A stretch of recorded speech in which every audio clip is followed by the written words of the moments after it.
Il est 14h30, Marie-Noël. Je te propose de démarrer ce premier webinaire sur le partage de la valeur de l'année 2024, conformément aux engagements que nous avions pris en novembre dernier, de venir tous les troisièmes jeudis du mois vous retrouver pour partager avec vous la vision de nos experts RS sur ce dispositif qui va nous permettre d'échanger avec vous sur les meilleures pratiques de partage de la valeur.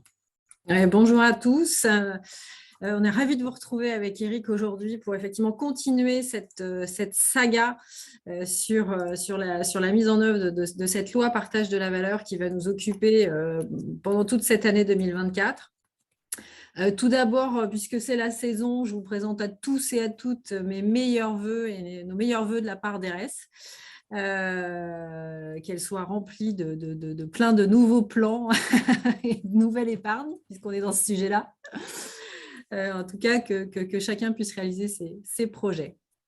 Alors, effectivement, on se retrouve aujourd'hui avec Eric. Moi, je suis Marie-Noël Auclair, directrice de l'expertise et des solutions chez RS. Et Eric, je te laisse te présenter. Merci Marie-Noël. Donc Éric Bidot, je suis directeur commercial régional en Nouvelle-Aquitaine et je suis également chargé d'animer les métiers de l'expertise comptable sur toute la France. Donc, je me joins bien entendu à Marie-Noël et aux équipes pour vous présenter, puisque c'est encore le temps, tous nos meilleurs vœux pour cette année qui sans aucun doute sera la première de l'an 1 du partage de la valeur sur les structures de moins de 50 salariés. Alors, RS, qui sommes-nous? Donc, nous sommes des spécialistes de l'épargne salariale, bien entendu, du partage de la valeur, de la retraite, de l'épargne longue, donc quelques références clients grands comptes que vous avez sous les yeux, un volume significatif d'entreprises sous gestion qui ont choisi des solutions de partage de la valeur RS et quelques 400 000 épargnants qui sont gérés et qui ont accès aux formules de placement proposées, entre autres, par RS Gestion, la société de gestion d'actifs du groupe. Cette série, eh bien, nous inaugurons en ce jour une nouvelle chronique, la chronique du partage. Marie-Noël va nous en dire quelques mots dans quelques secondes. Nous avons choisi d'aborder 6 temps forts durant cette heure avec vous. Après un point réglementaire de rigueur, bien entendu, on s'échauffera avant de rentrer dans le vif du sujet avec un quiz. On regardera qu'est-ce qui caractérise la participation dans les entreprises de moins de 50, je le rappelle, comment on peut faire, qu'est-ce qu'on peut utiliser comme dispositif. On regardera ce qu'il en est de la PPV et ce qu'il peut y avoir comme lien entre la fameuse prime partage de valeur et la participation.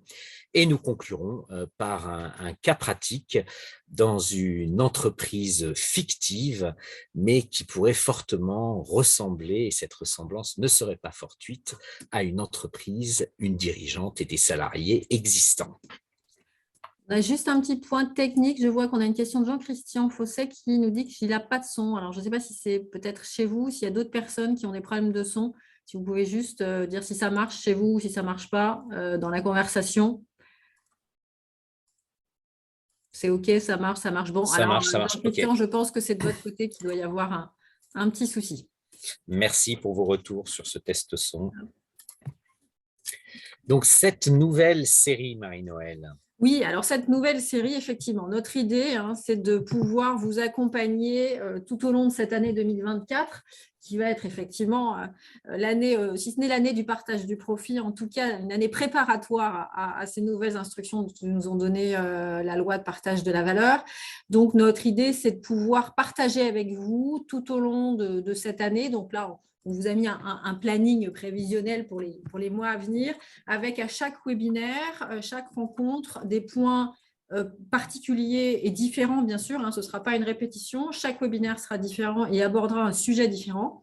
L'idée, c'est d'essayer toujours de voir tous les cas possibles, de vous donner tous les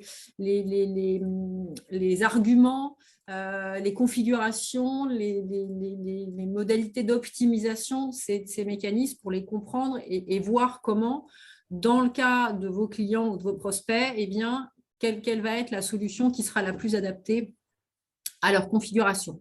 Donc, on vous a mis ici, donc effectivement, Eric l'a dit, un rendez-vous qu'on va essayer de faire un peu chronométré pour que ça puisse être un rendez-vous dont vous vous souvenez tous les troisièmes jeudis du mois à 14h30, faire un rendez-vous très régulier. Et on vous a mis quelques thèmes là. Alors, les thèmes, on aurait pu rajouter documents non contractuels.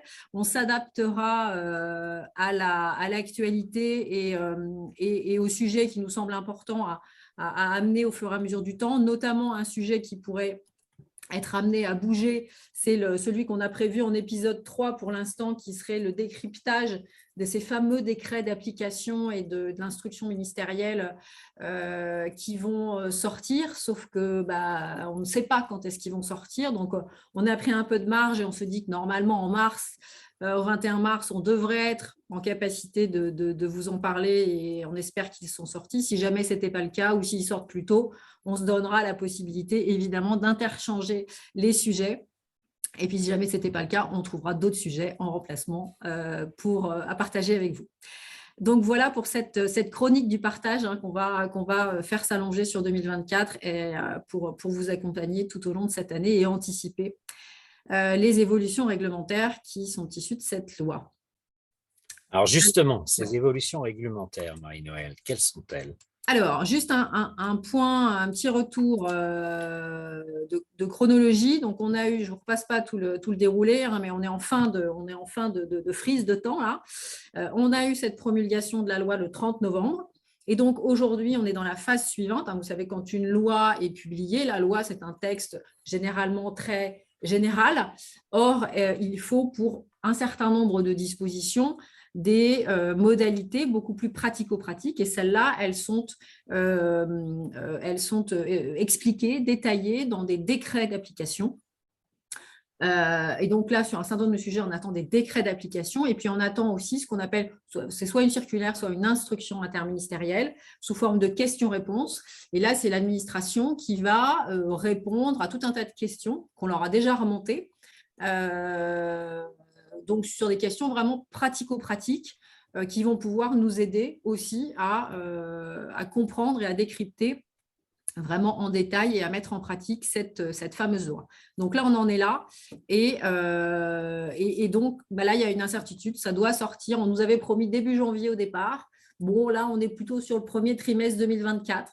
Voilà, il y a des impératifs de modifications à apporter sur certaines dispositions avant le 30 juin. Donc, il va falloir que ça sorte rapidement. Mais on ne sait pas dire quand. Donc là, on est encore dans l'attente. Mais ce n'est pas grave. Il y a quand même plein de choses que l'on peut commencer à partager avec vous, même si on n'a pas encore ces décrets. Et donc, notamment, tu peux passer, Eric. Alors, voilà, rappel de la disposition sur laquelle on va vraiment se focaliser aujourd'hui et puis probablement dans d'autres webinaires à venir. C'est cette obligation, et puis c'est celle-là qui est la plus importante pour vos clients et votre typologie de clients, c'est l'obligation de mettre en place un dispositif de partage de la valeur dans les entreprises qui comptent entre 11 et 50 salariés. Pour mémoire, ces entreprises, elles sont très peu équipées encore aujourd'hui. On estime qu'il y a à peu près 20% des entreprises qui sont équipées d'au moins un dispositif, intéressement, participation, abondement, plan d'épargne. Donc, ça fait 80% des entreprises qui n'ont pas de dispositif aujourd'hui de partage de la valeur. Donc, la loi vient dire, eh bien, toutes les entreprises entre 11 et 50 salariés qui n'auraient aucun dispositif de partage de la valeur et qui réaliseraient un bénéfice net fiscal supérieur à 1% de leur chiffre d'affaires sur les 3 exercices antérieurs, alors celles-là, je les oblige, elles devront mettre en place un dispositif de partage de la valeur. Soit une participation, soit un intéressement, soit un abondement dans un plan d'épargne, PU ou PERECOI, peu importe, soit la fameuse prime de partage de la valeur, ex-prime pouvoir d'achat, ex-prime Macron. Un de ces 4 mécanismes au choix, mais obligation de mise en place de quelque chose.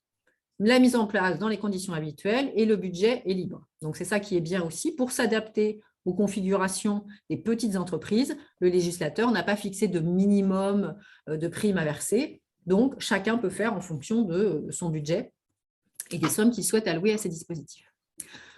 À partir de quand ça s'applique? Eh bien, ça va s'appliquer à compter, pour les exercices ouverts, à compter du 1er janvier 2025.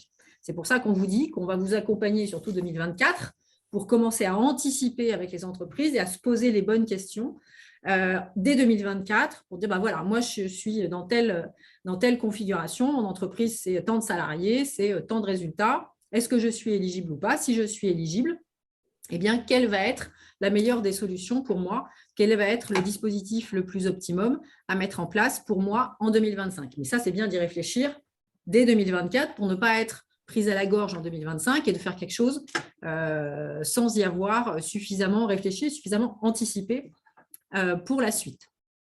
Et donc, au 1er janvier 2025, on va regarder les exercices 2024, 2023 et 2022 pour la condition de profitabilité, là, de bénéfice fiscal supérieur à 1% du chiffre d'affaires.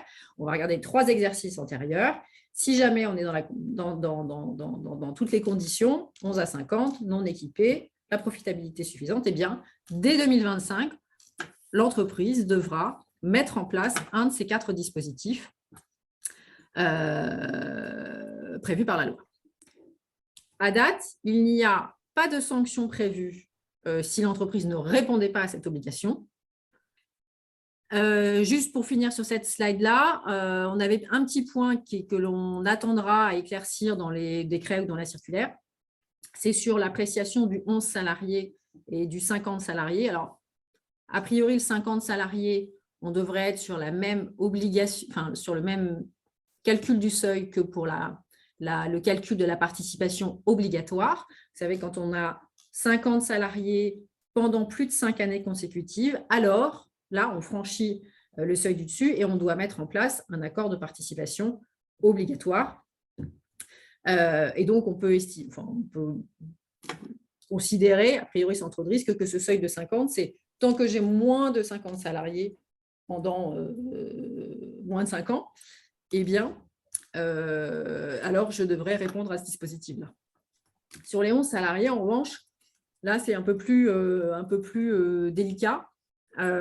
Sur le pendant combien de temps je dois être à plus de 11 pour rentrer dans ce dispositif-là. Donc, on attend des précisions sur ces sujets-là. Voilà ce qu'on pouvait rappeler d'un point de vue réglementaire. On a, Eric, si tu veux juste passer à la suivante, Bien sûr. On a repris les chiffres d'une enquête qui a été menée par l'autorité des marchés financiers au moment où, juste après la signature de l'ANI, de l'accord national interprofessionnel, et juste avant que la loi soit écrite, ils ont fait une enquête pour savoir quels seraient les impacts de la mise en place d'un dispositif de partage de la valeur sur votre fidélité et motivation à l'entreprise. Donc, ils ont interrogé des salariés d'entreprise qui, évidemment, n'avaient aucun dispositif. Donc, c'est bien le sujet dont on parle aujourd'hui. Eh bien, on est à 72%. Ça rendrait plus de fidélité vis-à-vis de l'entreprise et un impact sur la motivation à 76%. Donc, voilà, il y a quand même une attente et des impacts qui peuvent être envisagés assez importants sur les collaborateurs si on parle de mise en place de dispositifs de partage de la valeur de manière pérenne. Le questionnaire, normalement, il est prêt pour chacun. Donc, voilà. Première question. Un accord de participation volontaire à formule légale ne peut être conclu que sur l'exercice de calcul. Donc, on rappelle que la participation volontaire s'oppose à la participation obligatoire, donc au-delà de 50 salariés. Donc, la participation volontaire, c'est bien entendu le sujet de notre webinaire, moins de 50 salariés, et la formule légale s'oppose à la formule dérogatoire. Et la seconde question, Marie-Noëlle. Alors, la prime de partage de la valeur dans sa version 2024, qu'elle soit épargnée ou non, augmente le revenu fiscal de référence du bénéficiaire et donc pourrait diminuer ou voire supprimer certaines prestations sociales. Est-ce que c'est vrai ou est-ce que c'est faux? Un accord de participation volontaire à formule légale ne peut être conclu que sur l'exercice de calcul. Vous êtes 63% à avoir donné la bonne réponse. Bien entendu, c'est faux. puisque ce type d'accord peut être mis en place jusqu'au dernier jour de l'exercice fiscal qui suit l'exercice de calcul. Donc effectivement, je suis sur une clôture 31/12/2023. Je souhaite étudier une participation sur l'exercice clos le 31/12/2023. Les textes me donnent jusqu'au 31/12/2024 pour conclure, déposer, appliquer un accord de participation sur l'exercice 2023 qui sera donc distribué auprès des bénéficiaires sur ce même exercice, l'exercice clos le 31 décembre 2023. Marie-Noël, PPV et revenu fiscal de référence, comment ça marche? Alors, effectivement, alors la PPV 2024, qu'elle soit épargnée ou non, dans une entreprise de moins de 50 salariés, elle va être exonérée d'impôt sur le revenu pour le salarié dès lors qu'il a une rémunération inférieure à 3 SMIC. Ça, c'est le premier point. Maintenant, elle a beau être exonérée, effectivement, elle va être incluse dans le revenu fiscal de référence qui figure dans l'avis d'imposition. Et ce qui est important, c'est que ce revenu fiscal de référence, c'est lui qui va déterminer notamment si l'on a droit à un certain nombre d'aides sociales soumises à condition de revenu. Et donc, en augmentant ce revenu fiscal de référence, potentiellement, eh bien, finalement, le pouvoir d'achat que l'on est censé donner d'un côté, on va pouvoir peut-être le reprendre de l'autre si cela remet en cause, en totalité ou à minimum partiellement, à minima partiellement, des aides sociales ou des avantages qui feraient qu'on paierait moins certaines choses avec un revenu fiscal de référence moins important. Donc, attention, cette prime de partage de la valeur, qui s'appelait avant, je vous rappelle, pouvoir d'achat, elle est exonérée et c'est bien, mais en réalité, ce qu'on donne d'un côté, on le reprend potentiellement de l'autre. Et donc, pour des populations qui auraient justement des revenus faibles et que cette PPV est censée aider, voilà, il y a potentiellement un petit retour de bâton auquel il faut faire attention. Parfait. Merci Marie-Noël. Eh bien, je vous propose d'aller voir sous le capot moteur ce qui se cache sur la participation. Marie-Noël, Ouais. qu'est-ce que nous pouvons en dire de ces dispositifs de participation? Alors, on va faire un zoom d'abord sur la participation dans les entreprises de moins de 50 et essayer de voir déjà dans ce dispositif-là, quel dispositif serait à privilégier éventuellement s'il y a des points d'attention selon les différentes solutions de mise en place de cette participation, parce qu'en fait, il y a des modalités différentes de mise en place de la participation. On a en gros trois grandes modalités de mise en place. On peut parler d'un accord volontaire. Donc, on est toujours dans les moins de 50. Donc, volontaire dans le sens où il n'y a pas d'obligation de mettre en place cette participation. Donc, un accord volontaire avec une formule légale. Vous savez que dans la participation, ce qui fait sa particularité, c'est que la loi définit une formule légale et donc, on peut décider d'appliquer cette formule. Dans ce cas-là, on appelle ça un accord volontaire à formule légale. Deuxième typologie d'accord de participation, on va être dans un régime qui, là, est toujours volontaire, toujours avec une formule légale, mais qui va être inclus dans un plan d'épargne interentreprise. C'est ce que l'on vous propose dans le PEI RS Sélection. On a un accord de participation qui est intégré à l'intérieur du plan d'épargne interentreprise.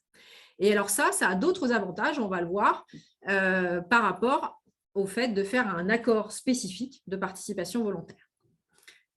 Ça a notamment des avantages de souplesse et vous le voyez en bas, il n'y a pas de dépôt auprès de la directe puisque ce n'est pas un accord en tant que tel. Le PUI, on ne le dépose pas, donc il est à l'intérieur, donc on ne le dépose pas non plus, ce régime de participation. Il va donc être simplifié d'un point de vue administratif. Et puis le dernier grand type de modèle d'accord de participation, ça va être un accord volontaire, mais à formule dérogatoire. C'est-à-dire que là, on ne va plus appliquer la formule légale comme dans le premier cas, mais on va appliquer une formule dérogatoire. Dans ces deux cas où on parle d'accord de participation volontaire, à formule légale ou à formule dérogatoire, on devra déposer cet accord comme tous les accords d'épargne salariale. Alors, on va regarder maintenant à l'intérieur. Il y a un certain nombre de dispositions qui sont applicables aux trois régimes, notamment que les mandataires sociaux sont bénéficiaires toujours de ces régimes de participation dans les entreprises de moins de 50. Je vous rappelle que ce n'est pas forcément le cas si on parle de primes de partage de la valeur. Hein. Les mandataires sociaux, les chefs d'entreprise ne sont pas bénéficiaires de cette PPV. Donc là, on parle de participation. Les chefs d'entreprise, les mandataires sociaux sont bénéficiaires. Deuxième point commun à tous les systèmes, on a les mêmes plafonds, on va les voir juste après, plafond collectif ou plafond individuel d'ailleurs pour chaque salarié. Ce sont les mêmes dans tous les cas, c'est toujours les mêmes plafonds qui sont appliqués, quelle que soit la modalité. Troisième point commun, je l'ai dit, plafond individuel, 75% du PAS, donc un peu plus de 30 000 € par personne, par exercice, qui viennent s'appliquer à tous les systèmes de participation, quels qu'ils soient. Et puis, autre point très important, et on va le voir ensuite dans l'articulation des dispositifs les uns avec les autres que l'on peut mettre en place dans les différentes options d'optimisation de ces dispositifs, c'est l'abondement. La participation, elle peut être versée sur un plan d'épargne, et donc ce plan d'épargne, eh bien, il peut prévoir une règle d'abondement qui va venir compléter l'effort d'épargne de participation dans le plan d'épargne. Et puis, ce qui est intéressant sur cet abondement aussi, mais on aura aussi l'occasion d'en reparler un petit peu plus tard, c'est qu'avec cet abondement, on vient encourager l'épargne. Quand on propose un abondement, on va dire, voilà, si tu épargnes dans ton plan d'épargne, eh bien moi, employeur, je te donne quelque chose en plus. Donc, cette récompense, cet accompagnement à l'effort d'épargne, il faut aussi le voir comme un critère de responsabilité sociétale de l'entreprise. Et donc, c'est valorisant aussi pour la marque employeur et pour les politiques RSE de l'entreprise. Donc, ça peut être aussi un argument à mettre en avant en disant, ben voilà, moi, employeur, j'accompagne mes collaborateurs à cet effort d'épargne en leur proposant un abondement en contrepartie des durées de blocage qui sont dans les plans d'épargne.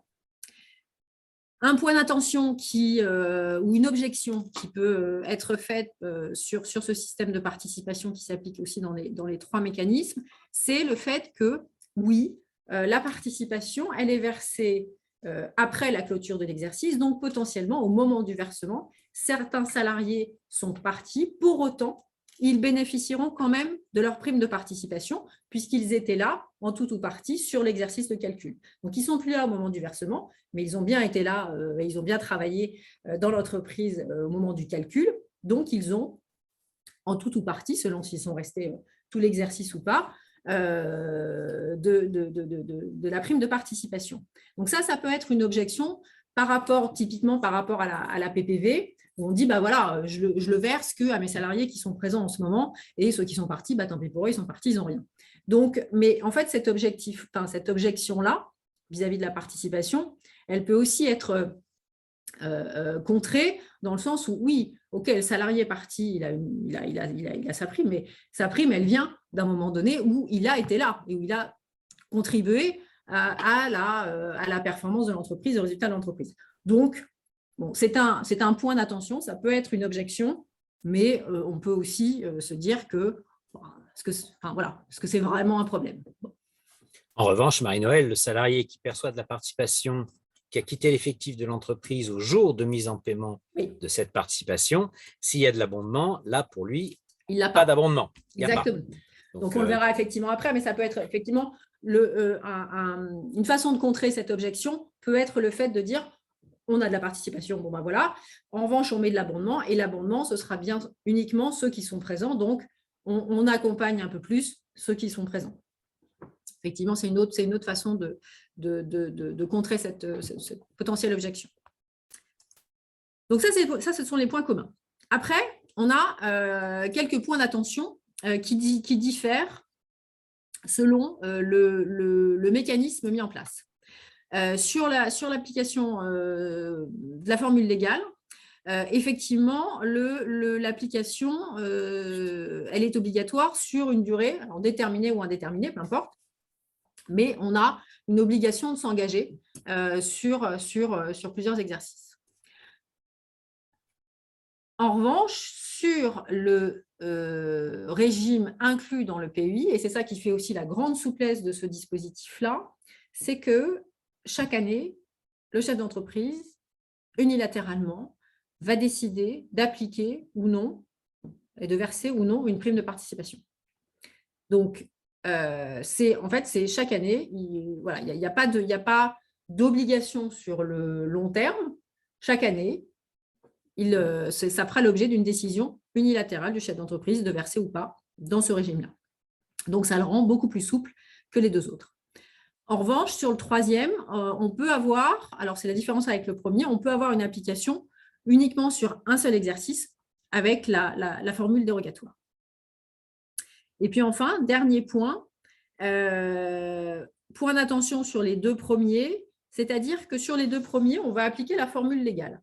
Donc, selon, encore une fois, la configuration de l'entreprise, l'application de cette formule légale n'est pas forcément toujours très facile à estimer et à anticiper.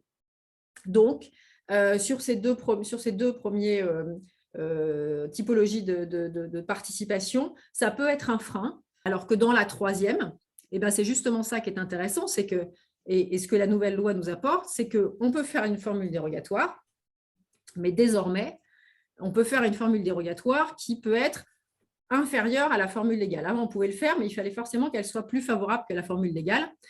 Donc, c'était beaucoup moins souple. Aujourd'hui, avec cette nouvelle loi, on va pouvoir décider d'une formule de participation qui potentiellement sera beaucoup plus facile à estimer, beaucoup plus lisible pour l'entreprise au moment où elle met en place cette participation. Elle peut par exemple dire je distribuerai 4% du résultat net comptable. Et voilà, et moi je sais que mon résultat net comptable, globalement, voilà, je sais à peu près l'anticiper d'une année sur l'autre. Donc ça peut être beaucoup plus prédictif et facile à estimer que dans les deux autres solutions. Donc voilà ce qu'on pouvait dire sur ces trois différents régimes et comment on peut appliquer différemment ces régimes de participation. Mais globalement, ce qui est toujours finalement quand même assez simple dans la participation, c'est qu'on va avoir une enveloppe à déterminer. Alors, on applique la formule légale ou une formule dérogatoire, peu importe, et un mode de répartition. Globalement, Eric, tu me dis si j'oublie quelque chose, mais globalement, on n'a pas beaucoup d'autres décisions à prendre dans un accord de participation quand on le signe. Donc, finalement, c'est assez simple. Il y a beaucoup de critères, là, mais finalement, ça reste assez simple de mise en œuvre. Une enveloppe, une modalité de répartition, au temps de présence, au prorata du salaire, etc. Mais ça reste très simple à mettre en œuvre. Alors, ça reste d'autant plus simple à mettre en œuvre, Marie-Noëlle, que le fameux critère aléatoire qui fait parfois un petit peu peur en intéressement, en participation, il est réduit quasiment à sa plus simple expression. Puisque en participation, le législateur exige en fait en aléa que les résultats ne soient pas prévisibles, qu'ils ne soient pas prédictibles. Et comment il définit cette prédictibilité ou cette prévision des résultats? Tout simplement lorsque l'on est au-delà de la première moitié de l'exercice fiscal. Donc, si on prend ce critère-là de manière très simple, qu'on prend un accord de participation à formule légale, eh bien là, lors de la mise en place, on peut effectivement le mettre en place de manière rétroactive, une fois l'exercice terminé, jusqu'au dernier jour de l'exercice qui suit. C'était la première question de notre quiz.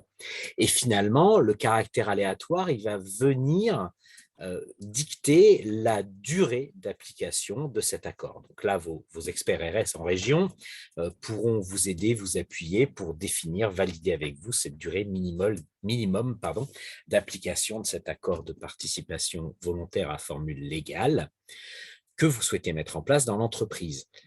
Ensuite, pour la mise en place de l'accord de participation à formule dérogatoire, donc là, la date de conclusion de l'accord devra respecter ce caractère aléatoire de non-prévisibilité du résultat, c'est-à-dire qu'au plus tard, cet accord de participation volontaire à formule dérogatoire devra être conclu dans la première moitié du premier exercice fiscal d'application, quelque part à l'instar de l'intéressement. Et on voit que c'est la seule exigence que veut le législateur sur le respect du caractère aléatoire de la participation. Donc, si je respecte cette exigence, eh bien, je suis certain d'avoir un accord de participation volontaire à formule dérogatoire qui soit aléatoire. Pour ce qui est des avenants, toujours la même exigence de caractère aléatoire pour l'application de l'accord de participation, qu'il soit à formule légale ou à formule dérogatoire. Le législateur demande à ce que cet accord soit appliqué sur au moins un exercice pour lequel les résultats ne sont pas prévisibles avant de pouvoir conclure un quelconque avenant à ces accords en place. Donc, si on laisse l'accord s'appliquer sur au moins un exercice durant lequel on n'est pas au-delà de ce fameux premier semestre, eh bien, tout va bien. Dès l'exercice suivant, on pourra faire un avenant à l'accord en cours et on respectera ainsi le caractère aléatoire de l'accord de participation. Donc, une grosse différence par rapport à l'intéressement et une souplesse de plus pour la participation. Marie-Noël nous caractérisait, on sait sur quel exercice on veut l'appliquer, on sait à peu près quelle enveloppe on veut mettre en place, on choisit le mode de répartition individuelle et on distribue. Donc, on est sur un dispositif qui est éminemment souple. Très bien, Marie-Noël. Eh bien, écoute, je te propose de partager avec nous le meilleur des deux mondes entre la participation et le plan d'épargne, participation ou supplément de participation d'ailleurs. Alors effectivement, on a dit, on a parlé des différentes participations et les types de participation et comment on pouvait les mettre en place. Globalement, on vous a dit qu'il y avait toujours les mêmes plafonds collectifs. Alors ces plafonds collectifs, vous les a remis ici. Ils sont des extraits de la formule légale. Donc, c'est un demi du résultat net comptable ou un demi du bénéfice net fiscal, ou le bénéfice net, ou le résultat net comptable moins 5% des capitaux propres, ou le bénéfice net fiscal moins 5% des capitaux propres. C'est forcément un de ces 4 plafonds maximum pour l'application de la participation. Et puis après, une fois qu'on a calculé notre prime globale de participation, on va la répartir entre chaque salarié. Cette répartition individuelle, elle peut être uniforme. Alors là, ça veut dire que tout le monde aura exactement le même montant de prime. Elle peut être au prorata du salaire, donc en fonction de la rémunération, ou au temps de présence.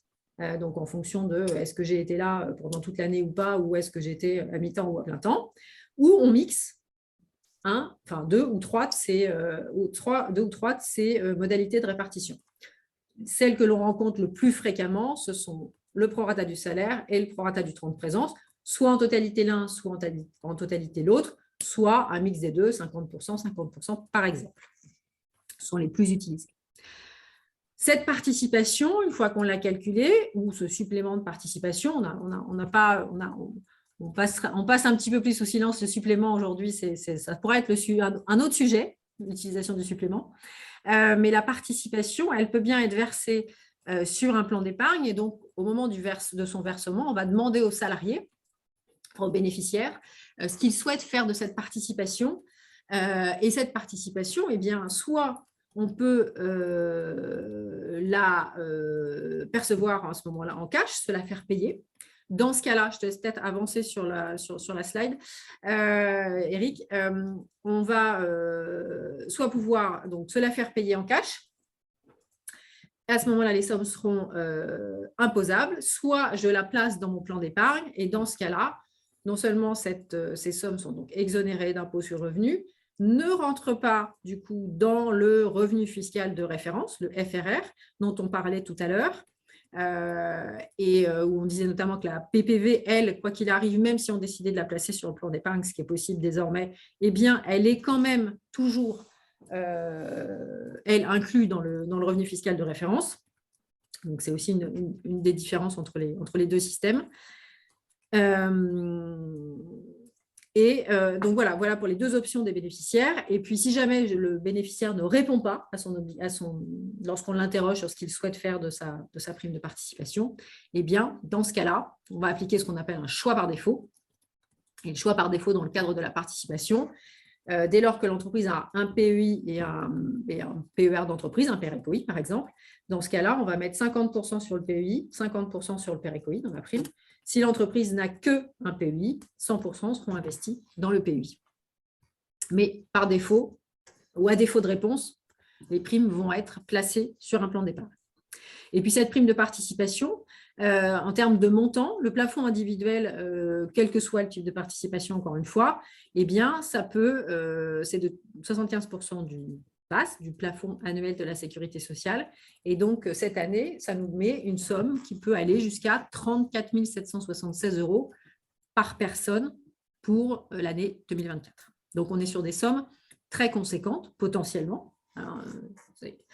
C'est un montant maximum, hein, mais on peut aller sur des sommes comme ça très conséquentes pour l'accord de participation.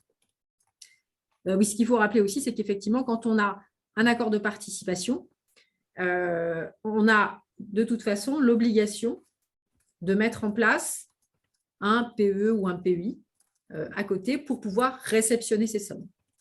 Donc, de toute façon, si je signe un accord de participation, je dois aussi mettre en place un plan d'épargne, au moins un plan d'épargne à 5 ans, pas forcément un plan d'épargne retraite, hein, mais au moins un plan d'épargne à 5 ans pour que les bénéficiaires, aient au moins ce choix de pouvoir épargner les sommes et bénéficier des exonérations d'impôts. Voilà ce qu'on pouvait dire sur les primes versées aux collaborateurs. Alors, une fois qu'elles sont versées justement dans des plans d'épargne Marie-Noël, comment on peut les récupérer un peu plus tôt que les durées de blocage standard? Je te laisse faire sur les… Oui, donc ces cas de déblocage anticipé, comme Marie-Noël nous l'a indiqué, eh bien, vous avez sur le plan d'épargne à 5 ans, donc 5 années de blocage à compter de l'année de versement. Vous avez à ce jour 11 cas. On attend les décrets d'application puisque c'est eux qui vont permettre de pouvoir recourir aux 3 nouveaux cas de la loi partage de la valeur, que sont les travaux et d'amélioration de la performance énergétique de la résidence principale, l'achat d'un véhicule électrique éligible au bonus 2024 et le statut de proche aidant. Vous voyez qu'on a de multiples cas où, par rapport à ces projets ou à ces événements de la vie, eh bien, le bénéficiaire va pouvoir récupérer à la fois son épargne issue de la participation, voire de l'abondement et de la participation dans des conditions fiscales et sociales avantageuses. N'oublions pas aussi que ce soit sur le plan retraite, donc le mot retraite est souvent quelque chose d'assez nébuleux et lointain pour notamment la génération de salariés entre 20 et 30, 35 ans. Ce n'est pas qu'un plan retraite, hein, ça peut également être un plan d'épargne logement, puisque l'acquisition de la résidence principale est un des cas de déblocage anticipé commun aux 2 plans. Depuis 18 mois, avec la remontée des taux, le débat sur le taux de l'usure, la contraction des crédits bancaires à l'accession à la propriété, muscler son apport personnel dans le cas d'un projet d'acquisition de résidence principale est quelque chose qui a tout à fait du sens, qui est vertueux, et quel chef d'entreprise n'aimerait pas être associé à cet acte majeur de la vie de tout un chacun, acheter une résidence principale. C'est ce que permet de faire un dispositif de participation avec de l'abondement, et c'est quelque chose qui va bien entendu renforcer la marque employeur et qui va permettre d'avoir une attractivité tant en termes de nouveaux talents que de fidélisation des collaborateurs et des talents dans l'entreprise, renforcée pour le dirigeant ou la dirigeante d'entreprise. Justement, quelles sont les principales caractéristiques que nous voyons à un dispositif tel que participation combiné à de l'abondement, donc le fameux combo réserve spéciale de participation et abondement pour la marque employeur, déjà, on s'assure qu'on flèche quand même une partie importante de la prime de partage de valeur, qui peut être l'abondement, vers les salariés qui sont à la fois bénéficiaires de participation et présents à l'effectif lors de la mise en paiement. Si on choisit un abondement à l'ancienneté, eh bien, on va pouvoir gratifier les salariés qui ont un petit peu plus d'ancienneté dans l'entreprise, qu'on connaît mieux. C'est aussi un moyen de permettre l'intégration au bout de 12-24 mois de formation et d'intégration et de reconnaître effectivement les salariés qui ont réussi ce parcours au sein de l'entreprise. On a la possibilité soit de choisir un dispositif plutôt moyen terme, donc là, le plan d'épargne à 5 ans avec ses futurs 14 déblocage anticipé, le plan d'épargne retraite avec la dimension soit retraite, soit acquisition de résidence principale, parce que ce cas de déblocage anticipé est très souvent plébiscité par les détenteurs d'épargne salariale quand ils se trouvent en situation d'acquisition de résidence principale. En termes de plafond, on est sur des sommes significatives, puisque vous les avez sous les yeux, avec l'augmentation du pass en 2024, on est sur un petit peu plus de 11 000 € en cumulant les deux dispositifs par an par personne, ce qui représente des primes de partage de valeur particulièrement significatives pour les bénéficiaires. Alors, allons un peu sur la prime de partage de valeur et ses interactions avec la participation. Qu'est-ce que prévoit la loi aujourd'hui pour la version 2024 de la PPV, Marie-Noëlle? Oui, on va rappeler rapidement effectivement ce qu'a prévu la loi là. Donc on va se concentrer sur la colonne du milieu qui va concerner le régime fiscal et social de la PPV entre 1er janvier 2024 et pour les 2 ans, pour les 3 ans à venir, jusqu'au 31 décembre 2026. On va dire que la nouveauté, c'est qu'il y a une différence qui est faite entre les entreprises de moins de 50, c'est bien, c'est celle qui nous intéresse aujourd'hui, et les entreprises de plus de 50. Les entreprises de plus de 50, il n'y a plus d'exonération pour le bénéficiaire, il n'y a plus d'exonération d'impôt sur le revenu pour la PPV. Il y aura de la CSG-CRDS à payer pour l'entreprise et du forfait social si celle-ci est au-dessus de 250 salariés. En revanche, pour les entreprises de moins de 50 salariés, là, il y a une différenciation qui est faite toujours entre les moins de 3 SMIC et les plus de 3 SMIC. Les plus de 3 SMIC vont être imposés sur le revenu, sauf s'ils placent cette prime de partage de la valeur dans un plan d'épargne. Ça leur permettra à ce moment-là d'exonérer d'impôt sur le revenu leurs primes.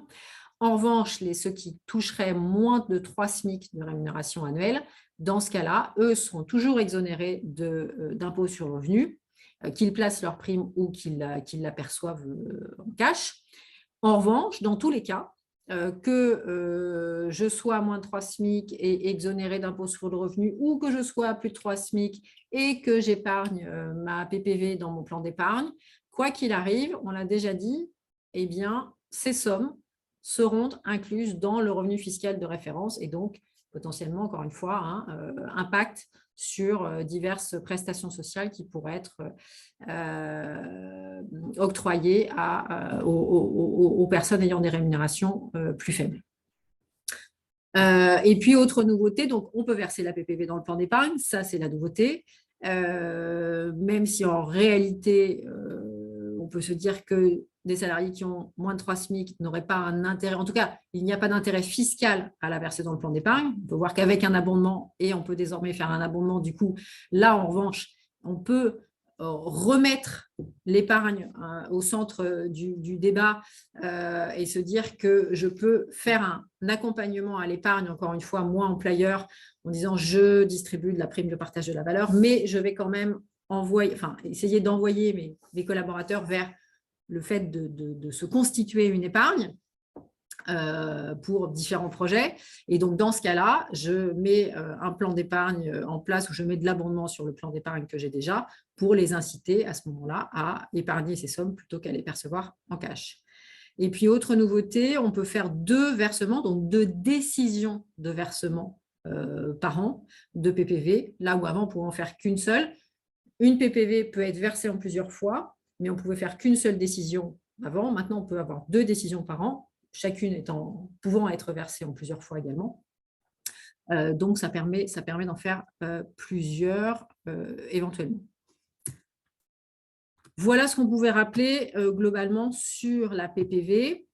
On va voir maintenant effectivement sur cette PPV quelques effets induits. Donc, c'est-à-dire que souvent, on entend dire la PPV, c'est super, c'est du cash tout de suite pour les gens, c'est simple à mettre en place. Voilà. Attention, enfin nous on dit en tout cas attention à cette PPV, ça peut répondre à certaines configurations. C'est une prime ponctuelle, elle s'appelait prime de pouvoir d'achat, donc elle doit potentiellement répondre à cet objectif-là. En revanche, ce n'est pas une prime à l'épargne. Et puis, on peut avoir certains effets induits qui peuvent être notamment un espèce de syndrome de l'avantage acquis. Je l'ai eu en 2022, je l'ai eu en 2023, pourquoi je ne l'aurais pas en 2024 et puis en 2025 ? Alors même qu'elle elle est censée être un coup de pouce et pas forcément pérenne. Elle ne répond pas, enfin, elle ne dépend pas non plus forcément du résultat ou d'une performance de l'entreprise, là où un intéressement ou une participation vont pouvoir être basés sur un accroissement des performances de l'entreprise ou une meilleure croissance de l'entreprise. On lie à la bonne santé de l'entreprise ces primes, alors que la PPV, si ça devient un syndrome de l'avantage acquis, on va vous la demander. Quoi qu'il arrive, les bénéficiaires ne regarderont pas si l'entreprise est en bonne ou en moins bonne santé. Donc, attention à l'effet immédiat qui est bien, mais à l'effet induit long terme qui, du coup, effectivement, d'un point de vue du dialogue social dans l'entreprise ou de la bonne ambiance dans l'entreprise, du coup, pourrait se retourner contre cette prime de partage de la valeur. Deuxième effet induit, oui. C'est le fait que, on l'a déjà dit, mais dans les petites entreprises, je pense que c'est quand même assez important et assez structurant, c'est que le mandataire, enfin le chef d'entreprise, est toujours exclu du bénéfice de cette prime de partage de la valeur, là où il peut bénéficier ou elle peut bénéficier de la participation, de l'intéressement, de l'abondement. Donc ça, c'est un point aussi à prendre en cause, à prendre en considération, pour le choix du dispositif le plus opportun à mettre en place. Et puis, un troisième effet induit à cette prime de partage de la valeur, on l'a déjà dit, on le redit, c'est le fait qu'elle majore le revenu fiscal de référence. Donc ça, encore une fois, c'est... Normalement, ça aide les revenus les plus faibles, censément, pour leur donner un coup de pouce sur le pouvoir d'achat, mais potentiellement, si ça leur reprend des avantages de l'autre côté, ce n'est pas forcément opportun. Donc, en revanche, ce qui peut être une solution effectivement plus intéressante, ça peut être le mix entre une prime de partage de la valeur et un abondement sur le plan d'épargne. Là, en revanche, en mêlant les deux, on va retrouver, ce que je vous disais tout à l'heure, on va retrouver une incitation à l'épargne pour flécher et inciter à flécher les bénéficiaires vers le plan d'épargne pour percevoir cet abondement. Le mandataire social, lui, il est aussi bénéficiaire de l'abondement, même s'il n'a pas la PPV. Et puis, voilà, c'est aussi, encore une fois, un moyen de renforcer sa marque employeur ou l'engagement sociétal de l'entreprise en incitant, en accompagnant à l'épargne les collaborateurs. Voilà ce qu'on pouvait dire sur les effets induits de la PPV. Dernier point sur la PPV, Eric. Oui. Voilà, un certain nombre de points, critères de choix ou points d'attention, encore une fois, sur la PPV. Et on vous a mis un petit peu tout à l'heure, comme pour la participation, un comparatif entre les différentes solutions de PPV, notamment de PPV plus abondement. Et on va voir que selon les différentes options, on a un certain nombre d'avantages ou de points d'attention à voir à différents endroits. Premier critère, c'est effectivement le critère du pouvoir d'achat. Alors, effectivement, la PPV solo, on l'a dit, elle est là pour améliorer ou donner un coup de pouce pour le pouvoir d'achat d'un point de vue très ponctuel. Donc, effectivement, une PPV toute seule, elle répond à cet objectif-là, instantané. Vous allez avoir du cash, donc il y a une petite augmentation du pouvoir d'achat. Est-ce que ça rend les gens plus riches? Pas sûr. Mais en tout cas, ponctuellement, il y a un coup de pouce. PPV plus abondement. Alors, enfin, ça marche dans tous les cas. Effectivement, à chaque fois, la PPV, elle donne un pouvoir d'achat à chaque fois. Et puis, si on rajoute de l'abondement ou une participation ensuite, en plus, on peut avoir cet effet différé ou cet effet d'épargne qu'on va proposer comme choix aux salariés pour aller plus vers un dispositif d'épargne. Augmentation du revenu fiscal de référence, ça c'est pareil, de toute façon, la PPV, quoi qu'on en fasse, elle est toujours dans ce fameux RFR. En revanche, l'abondement que l'on pourrait donner en complément de cette PPV, lui, ne rentre pas dans le revenu fiscal de référence et donc, lui, reste avantageux. Autre point, alors, mise en œuvre. Donc, effectivement, la mise en œuvre d'une PPV, c'est assez simple. La rédaction de la décision unilatérale est assez simple. On peut le faire sur one shot ou en plusieurs années. Et on pourrait même intégrer un critère de performance aussi, justement pour peut-être… Alors, à ce moment-là, si on veut pérenniser et intégrer un critère de performance, on pourrait aussi le faire, l'accompagner d'un abondement. Alors, point d'attention dans les deux premiers cas, c'est de choisir comment on va répartir cette prime. Quand on fait une PPV, on la répartit en fonction de différents critères. En revanche, quand on va faire PPV plus participation, là, on ira plutôt caler la règle de répartition de la participation et de la PPV et de la participation. On prendra la même, puisque dans ce cas-là, c'est bien la PPV qui va prendre le relais juste de la participation tant que celle-ci soit versée en amont.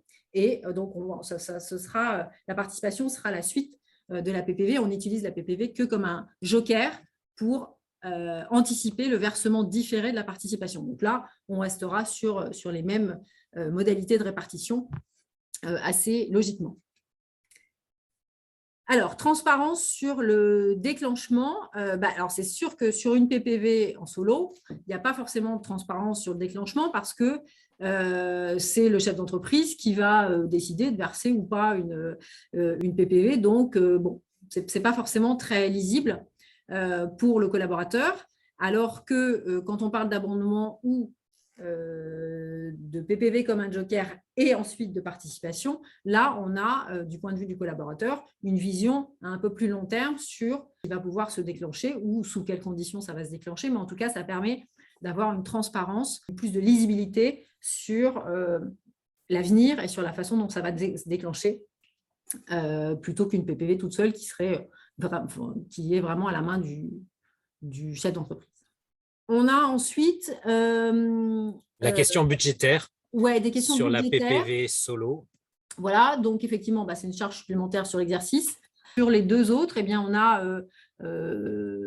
un avantage qui est non négligeable, qui est ce fameux abondement qui va pouvoir se déclencher dans les deux cas. Et on le redit, hein, c'est aussi une façon pour l'entreprise de mettre en avant sa marque employeur, des critères RSE et donc d'attirer des nouveaux talents ou de fidéliser des talents, ou en tout cas voilà, d'améliorer sa marque employeur, ce qui devient de plus en plus important pour les candidats ou collaborateurs des entreprises. Hein. Ce sont des sujets qui prennent de plus en plus de place pour les collaborateurs. Hein. Donc, c'est des sujets à aussi avoir en tête pour les chefs d'entreprise.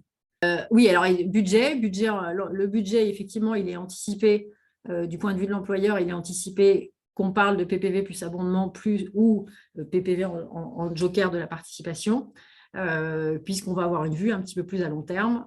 Et là, on va anticiper ce que l'on mettra en place pour les années futures. Donc Eh bien, voilà, je donc, pense qu'on est prêt pour aborder le cas pratique, Marie-Noël. Donc, on est sur une entreprise locale du bassin d'Arcachon, dans un métier artisanal sur la charpente maritime.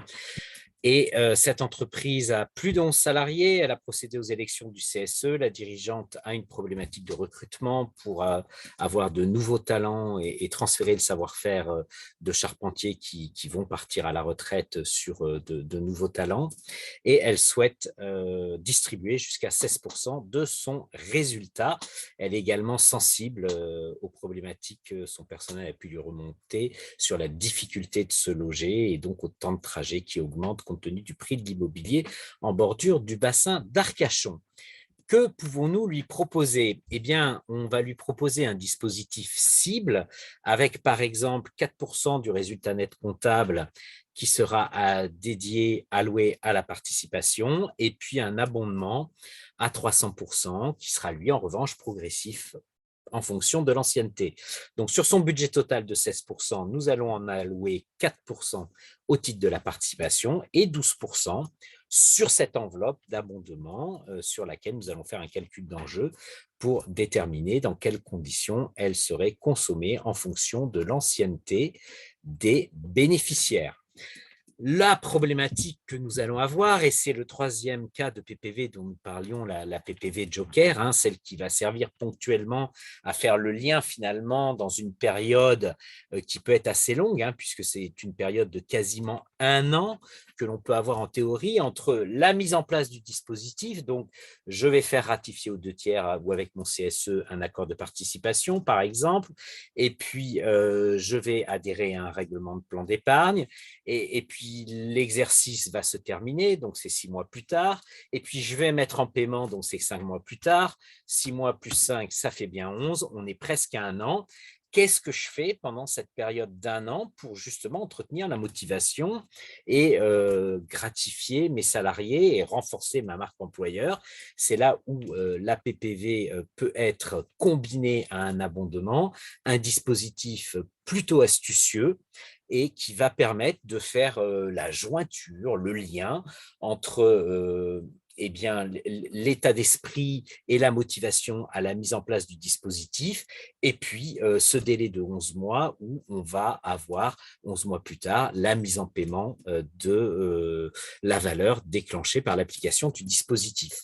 Donc c'est l'intérêt de cette PPV, comme Marie-Noël le rappelait, eh bien, il est tout à fait logique qu'elle ait une répartition individuelle qui soit exactement la même que la participation, et l'abondement à l'ancienneté eh bien, sera exactement le même. On voit la logique, on voit un dispositif vertueux, on voit la transparence également, puisque dès la conclusion, la présentation et la conclusion des accords, eh bien, on sait ce qui se passera avant la fin de l'exercice, on sait ce qui se passera quelques 12 mois plus tard pour les collaborateurs et les collaboratrices qui percevront les fruits de la mise en place de ce scénario de partage de la valeur. Nous arrivons à la conclusion. Il nous a semblé intéressant avec Marie-Noël de partager avec vous quelles sont les étapes clés quand on veut mettre en place un scénario partage de valeur en combinant par exemple participation et abondement. Mon entreprise est-elle éligible? Quel est son caractère d'obligation? Est-ce qu'elle veut devancer cette obligation? Combien, quel est le budget qui va être dédié à ce dispositif de partage de valeur? Comment va évoluer ce budget dans le temps? On l'a vu avec le cas précédemment, on a un budget qui est phasé en 2 temps, hein, sur l'exercice de mise en place et sur l'exercice suivant pour l'application du dispositif. Forcément, nous sommes sur des honoraires, nous sommes sur une mission de conseil, donc on constate usuellement des honoraires d'un minimum de 1 000 euros, voire plus en fonction de la nature des travaux qu'il y a à réaliser, du nombre de séances de travail que l'on peut avoir par exemple avec le client. On conclura bien entendu des accords, on appliquera ces accords et il y aura les campagnes de versement à gérer. Et surtout, dernière étape, on n'oubliera pas de challenger l'application de ces accords.